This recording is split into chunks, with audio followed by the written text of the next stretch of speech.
એક એવો પ્રશ્ન છે કે સોસાયટી શેર સર્ટી તબદીલ ન કરી આપે તો કાયદામાં શું જોગવાઈ છે?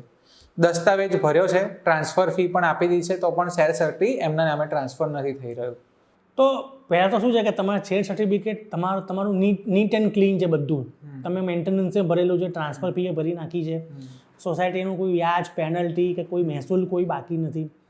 તો ભાઈ તમારે એ ટ્રાન્સફર ફી આપ્યા પછી પણ શેર સર્ટિફિકેટ તબદીલ નહીં કરવા પાછળનું કારણ શું છે એ લિખિતમાં માગવું પડે.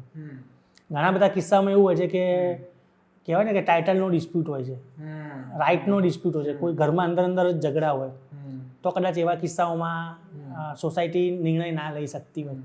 પણ ચોખ્ખું ટાઇટલ છે, પૈસાએ ભરી લીધા છે, તેમ છતાંય નથી કરતું, તો તમે પહેલાં સોસાયટીને લીગલ નોટિસ આપો અને કારણો પૂછો. નોટિસનો જવાબ ના આપે તો તમે રજિસ્ટ્રારમાં અરજી કરી શકો છો. ત્યાં પણ ના થાય તો બોર્ડ ઓફ નોમિનીમાં અરજી કરી શકો છો. એટલે કંઈક કારણ હોય તો જ સોસાયટી ના આપતી. કારણ પૂછવું પડે કેમ નથી આપતા. પણ મોટાભાગના લોકો તો મેં તમને કીધું સોસાયટીવાળા પોતાની જાતને રાજા સમજે છે. અમે કંઈ જવાબ આપવા બંધાયેલા નથી, અમે કહીશું એમ જ થાય. આવા તો બહુ પ્રશ્નો છે. આ શેર સર્ટિફિકેટનો જે કોન્સેપ્ટ છે ને અત્યારે પ્રસ્તુત જ નથી.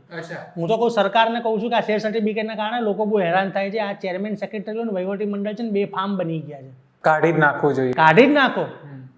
મારી હમણાં જ તમને રિસન્ટલી વાત કરું છું, એક બહુ જવાબદાર વ્યક્તિ કે જે વકીલે છે ને નેતાય છે, એમને જ આવો પ્રશ્ન થયો છે એમની સોસાયટીમાં. બરાબર છે.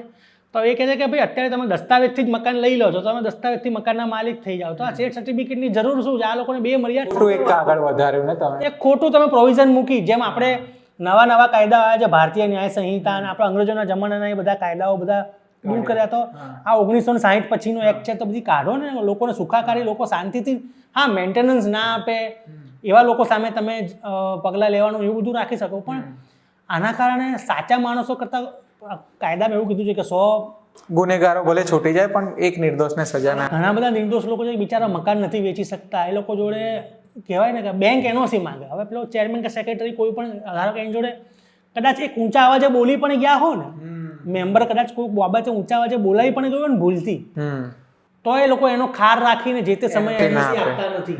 અને પછી આવા ટાઇટલના અને શેર સર્ટિફિકેટના બધા ડખા ઊભા કરે. આ કાઢી જ નાખો આ બધું. બેંકોને એવું કહું છું, બેંકો એક એફિડેવિટ લઈ લો તમે.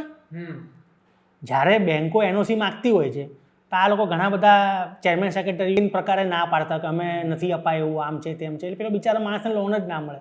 પેલો ધક્કા ખાઈને થાકી જાય અને પછી છેલ્લે શું કરે, ચેરમેન સેક્રેટરી જે કે ને એ પૈસા આપી અને માંડ એ લોકો લેતા હોય. તો મારું એક કહેવું છે કે તમે જ્યારે દસ્તાવેજ વ્યક્તિ કરતો હોય છે ત્યારે લેનાર વ્યક્તિ મકાન માલિકને બધું પૂછી લે કે ભાઈ તમારું કશું બાકી દેવું છે કે નહીં.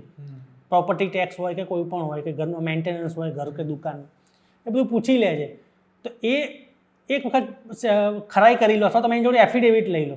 દસ્તાવેજમાં તો એ લખે જ છે કે ભાઈ આ બધું તમને હું દેવા મુક્ત થઈને હું મકાન તમને આપું છું.